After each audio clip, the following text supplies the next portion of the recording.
He squinted toward the bushes near the dried-up creek. A faint sound, then a tall figure burst out and stumbled to the ground. Reed immediately raised his rifle and walked forward cautiously.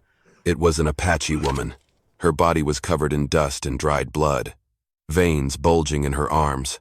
Her face sunburned, but her dark eyes still burning with fire. She was gasping for air, her voice raspy from thirst as she raised both hands. "Do not shoot. I can bear you, children. Just let me live." On her other arm, Reed could see a bruised fracture, the blood already dried. Her legs were scraped and bleeding, but she held her back straight. Reed stood still, rifle barrel, unmoving. A flash of his late wife crossed his mind those days when she lay in bed, just as broken. Finally, Reed lowered his rifle, unhooked the canteen from his belt, and tossed it to the ground in front of her. "Drink it, then come with me." Takina said nothing. She picked up the water and drank it all, then nodded. Reed turned and walked back toward the ranch, knowing full well that his solitary life had just changed. Behind him, the sound of Takina's footsteps, uneven but steady, matched the rhythm of his heart, which was now beating harder with every step. Takina lay in the corner of the horse stable, her back against the wooden wall, eyes wide open in the darkness. Her hand clutched a small knife tightly, like a wild animal ready to strike if cornered. From the porch, Reed watched her. His shadow stretched long across the dirt. He still was not used to having someone else on his land, especially an Apache woman, someone the town saw as an enemy. By the next morning, when Reed stepped out into the yard, Takina had already been awake for a while. She was drawing water from the well, washing her face, then quietly cleaning the stable, no orders given, no one watching over her. By midday, a young calf broke loose near the damaged fence. Reed had just grabbed the rope when Takina rushed ahead of him. Though she still limped, she quickly herded the calf back into the pen, her movements fast and precise. When the gate was finally shut, she stood there catching her breath, her face covered in sweat and dust, but her eyes still burned with determination. Reed stood watching for a long moment. He said nothing, just gave a small nod, then turned back to his post, hammering in wooden stakes. As the sun began to set, Takina built a small fire outside the stable and roasted some dried meat she had brought with her. Reed came out with a tin mug of warm milk, setting it down beside the fire without a word. Takina looked at him, her gaze no longer as guarded. That night, as Reed stood on the porch, he heard the wind sweeping across the fields, and the faint sound of wood clinking from the stable as Takina secured the door. He realized this ranch, once filled with nothing but silence, now had a second breath, strong and defiant. But somehow, it made the place feel less empty. That evening, the summer wind picked up, dragging dark clouds across the sky. Reed was stacking firewood when he heard a faint cough from the horse stable. He walked over and found Takina sitting with her knees drawn up, her forehead damp with sweat, her shoulders trembling slightly. "You have a fever," Reed said in a low voice. Takina looked up, her eyes wary out of instinct. But she did not push his hand away as he knelt to examine the wound. The cut on her calf was red and swollen, with pus seeping out. Reed stood and brought back a basin of hot water, a knife heated until red, and a clean piece of cloth. Takina clenched her teeth as he carefully lanced the infection, cleaned the wound, and bandaged it. Sweat rolled down her cheek, but she did not make a sound. When he finished, Reed placed a thick blanket beside her. "Get some rest. It is going to rain tonight." Night fell for real. Rain pattered on the tin roof. Reed sat by the fire inside the cabin, listening to distant thunder. Suddenly, he saw Takina's figure at the door, her clothes soaked and clinging to her, arms holding the blanket. "Come in," Reed said, tossing another log onto the fire. Takina sat by the hearth, her broad hands stretched toward the warmth. The firelight cast shadows across her sun-worn face, making the small scar on her cheekbone stand out. After a long silence, she spoke in a hoarse voice. "I was captured with my younger sister. They tied us to a post and marched us for weeks. My sister did not survive. They hurt her. I cut myself free and ran all night to escape. Since then, I have not slept peacefully." Reed stared into the flames. "I lost my wife and son to fever. This house used to be full of laughter. Now it is only the wind." The two sat quietly. No comfort, no promises, just the fire burning between two souls who had been left behind. Outside, the rain poured down, washing the dust from the earth. Inside the cabin, the silence was no longer cold, it felt like shelter. When Takina stood to return to the stable, she left the old blanket on the chair and wrapped herself in the new one Reed had given her. He watched her go, sensing that the invisible distance between them had just grown a little smaller. The next morning, the clouds still hung heavy over the hilltops. Reed headed toward the northern fence to check, but stopped in his tracks. On the damp ground were clear trails of fresh hoofprints. 1, then 2, then 3, lined up and pointing straight toward the ranch before curving away. Reed knelt down, touched the damp soil. These were not from any of his cattle, and definitely not from horses belonging to anyone local. He knew every horse in Cinderbrush like the back of his hand. Back in the yard, he saw Takina carrying a bucket of water. "What happened?" she asked, seeing the grim look on his face. "Someone came close to the fence last night," Reed answered tersely, loading his Winchester. Takina set the bucket down, her eyes darkening. "They might come back. Those men do not give up easily." Reed stood silent, rifle in hand. He knew the safest choice was to send her away to bring peace back to his land. But as he looked at Takina standing upright, one leg still stiff with pain, eyes unshaken, something tightened in his chest. "You can leave now," he said slowly. "If you move fast, they may not catch your trail." Takina said nothing. She simply bent down, picked up the old knife from the wooden crate, checked the blade, and slid it back into its sheath. "I have been running long enough," she said softly. "If they want to come, I will be waiting." Reed looked at her for a long moment. Then he nodded. "Then we get ready." All afternoon, the two worked without pause. Reed boarded up the windows with wooden planks and reinforced the doors. Takina moved the dry straw away from the cabin to prevent fire, gathering wood and stacking it into piles. As night fell, Reed pulled a chair out onto the porch, rifle resting across his lap. Takina sat by the stable door, the tip of her spear grounded in the dirt. No words were spoken, but the silence between them was no longer distant. It felt like the shared understanding of two warriors before a battle. A gust of wind passed by, carrying the scent of scorched grass from somewhere far off. Reed tightened his grip on the rifle stock. He knew that from this moment on, if anyone dared step onto this land, they would not leave without blood being spilled. "I truly appreciate having you here." And if this story brought back old memories of dusty afternoons and the sound of hooves echoing deep in your chest, go ahead and subscribe to my channel, so that every day we can sit together again. And I will tell you one more story from the West. The next morning, the sun blazed red, casting a heat that felt like it could scorch the earth.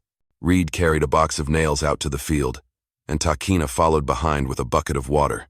They worked nearly the entire day without a break, driving in new wooden posts, stretching out fresh barbed wire. Reed was used to working alone, but today, he barely had to say a word. Takina swung the hammer with steady strength, each strike ringing out in rhythm. Sweat ran down her back, glistening against her bronze skin. Reed glanced over. This woman worked like a man, but there was something fierce and upright in her that made it hard to look away. Around midday, while pulling a stretch of wire, it suddenly snapped back and whipped across the back of Reed's hand, drawing blood. He winced slightly, but before he could tend to it, Takina stepped forward and grabbed his hand. "Let me see," she said, her voice low but firm. Reed sat on a wooden post and let her wrap the wound with a clean strip of cloth. Her movements were slow, steady, her broad hand surprisingly gentle. When he looked up, their eyes met. The afternoon sun cast its light through, reflecting deep within her dark eyes. "Thank you," Reed said quietly. Takina said nothing, just let go of his hand, then stood and went back to work. By late afternoon, they were herding the cattle back into the pen. Red dust swirled under the setting sun, their shadows stretching long across the ground. When the herd had settled, Reed leaned against a post, breathing hard, his shirt soaked with sweat.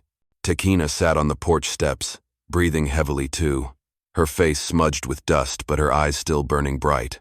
That night, they sat in front of the fire inside the cabin.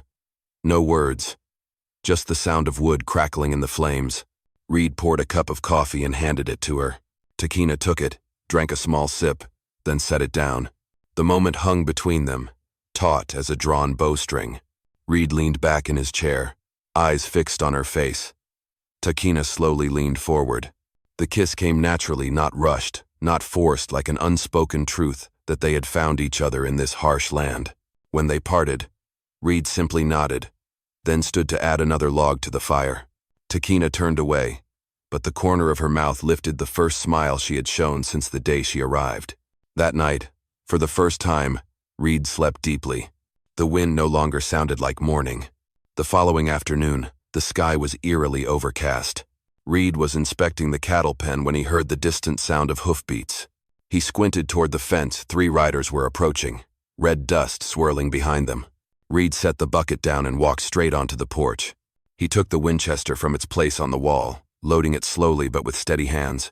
Takina emerged from the stable, spear in hand, her dark eyes narrowing in warning. The 3 men on horseback stopped at the gate. The one in front spat on the ground, his crooked smile full of menace. "We heard there's an Apache hiding out around here. Hand her over, and you won't have any trouble." Reed stood tall, his shadow filling the doorway. The rifle rested in his hands, barrel pointed down but ready to lift in an instant. "There's no one here but me," Reed said slowly. The man sneered, glancing toward Takina, who stood half hidden by the porch. "Then what's that?" Takina stepped fully into view, standing right beside Reed.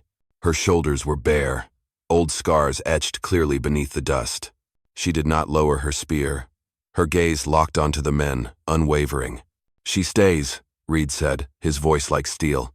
"This is my land." The air grew thick with tension. One of the riders reached for his revolver, but the leader held up a hand. He squinted at Reed, then spat again. "We'll be back, and when we come back, you'll regret choosing her." With that, all 3 turned their horses and galloped off, a cloud of red dust rising in their wake. Reed lowered his rifle, breathing slowly. Takina did not move, her grip on the spear so tight her knuckles turned white. "They will not stop," she said. Reed nodded. "Then neither will we." That afternoon, the ranch became a fortress. They added extra latches to the doors and reinforced the windows with wooden planks. Takina dug trenches around the stable to guard against fire attacks, while Reed stacked sandbags to block the entryway. As night fell, they sat by the fire, the golden light casting sharp shadows across their tense faces. Takina sharpened her spear with slow, steady strokes, while Reed cleaned the rifle, each movement careful, almost ceremonial. Outside, the prairie was silent, but heavy with threat. They both knew tomorrow night would not be quiet, and they were ready. The next night, heavy rain fell. The downpour pounded against the tin roof, sweeping the scent of wet earth into the cabin. Reed sat inside, rifle laid across the table, waiting like a wolf guarding its territory. Suddenly, the barn door creaked open in the wind. Reed jumped to his feet, grabbing the lantern and his gun. The yellow glow swept across the yard, revealing Takina. She wore a soaked blanket over her shoulders, a cloth bag on her back, walking quickly toward the fence. "Takina," Reed shouted, his voice cutting through the rain. She froze, her shoulders tense. "I cannot let you lose everything because of me. If I leave, they will not hurt you." Reed stepped forward, rain pouring down his face. "You think I would just let you disappear like that?" Takina turned, eyes flaring with anger. "You do not owe me anything. I am the one who brought trouble here." Reed walked fully into the muddy yard, rifle in hand, though the barrel pointed down. Rain lashed across his shoulders, ice cold. "Listen to me, Takina," he said through clenched teeth. "I have already lost my wife and son, lost every reason to hold on to this land. If you leave, I will have one more regret to carry." She clutched the strap of her bag, chest rising and falling. Reed shouted, voice breaking, "I would rather lose this entire ranch than lose you." His words struck like thunder through the storm. Takina stood still, her dark eyes glowing in the night. The bag slipped from her hand and fell with a soft thud into the mud. Slowly, she stepped toward Reed. Rain soaked her hair, streaming down her cheeks like tears. "Are you not afraid of the price you might pay for this choice?" Reed lowered the rifle and gripped her shoulders. "No, because I am not alone anymore." The silence that followed was filled only by the roar of the rain. Takina let the blanket fall from her shoulders, standing tall like a warrior before battle. Together, they walked back to the cabin. Reed threw more wood onto the fire, and the flames flared up bright and strong. Takina sat down on the floor, back against the wall, eyes following Reed as he cleaned his rifle. For the first time, They were not just two souls taking shelter under the same roof. They were allies, ready to face the morning together, whether it brought blood or freedom. At sunrise the next morning, the sky burned red, as if warning of a violent day ahead. Reed had been up early, standing on the porch with his Winchester fully loaded. Takina tied her hair back tight, her spear propped up by the door. Neither spoke, but both knew today would bring everything to an end. The sound of hooves echoed in the distance, first faint, then louder, until red dust clouded the front gate. 5 riders appeared, revolvers hanging at their sides. The leader curled his lip in a smirk. "One last chance, old man. Hand her over and keep your life." Reed did not move. He raised the Winchester, the barrel catching the morning light.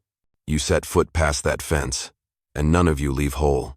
A deadly silence fell. Takina stepped off the porch, her bare shoulders damp with sweat, standing beside Reed like a bronze statue. The leader spat into the dirt. "Then shoot, if you've got the guts." A rifle cracked loud and sharp. The bullet struck the wooden post just inches from his horse's hooves. The animal reared, screaming. The men cursed, drew their guns, and fired back. Reed and Takina dropped behind the sandbags, returning fire with precision. Within minutes, the dust flared up again, this time as the riders turned tail, fleeing while firing wildly behind them. When the sound of hooves faded into the distance, Reed lowered his rifle, shoulders tense. Silence returned to the ranch. Only the scent of gunpowder and the pounding of their hearts remained. Takina stepped onto the porch, her eyes sweeping the field before landing on Reed. They both exhaled, as if a great weight had finally been lifted. "It's over," Reed said. Takina nodded, the corners of her lips curling into the first true smile. That afternoon, they worked together to rebuild the broken fence, driving in new posts. When the work was done, Reed leaned against a post, watching the golden sunlight spill across the prairie. Takina came beside him, her wide hand reaching for his calloused one. "This ranch," she said softly. "It's mine now, too." Reed nodded. "And you are not going anywhere." As dusk settled, they sat together on the porch steps. The glow from the fire inside lit the yard with a warm light, casting the shadows of 2 figures sitting close in peace and quiet. For the first time in years, Reed felt this land was no longer just something he protected, it had become a home. Dear friends, true love does not come from pretty promises, it comes from muddy hands that still hold tight through the storm. It is when 2 broken hearts dare to trust again, dare to stand side by side in the face of danger. In the harsh West, a love like that does not just save a life, it saves a soul, turning wild earth into a place to begin again. It has been a joy riding alongside you, my dear audience of Wild West storytelling. I wish you happiness and peace, wherever you are. I love you all. Tell me what you felt about this story. Leave a comment down below. Press 1 if you liked the story. And do not forget to subscribe channel to catch the next dramatic tale from the Wild West.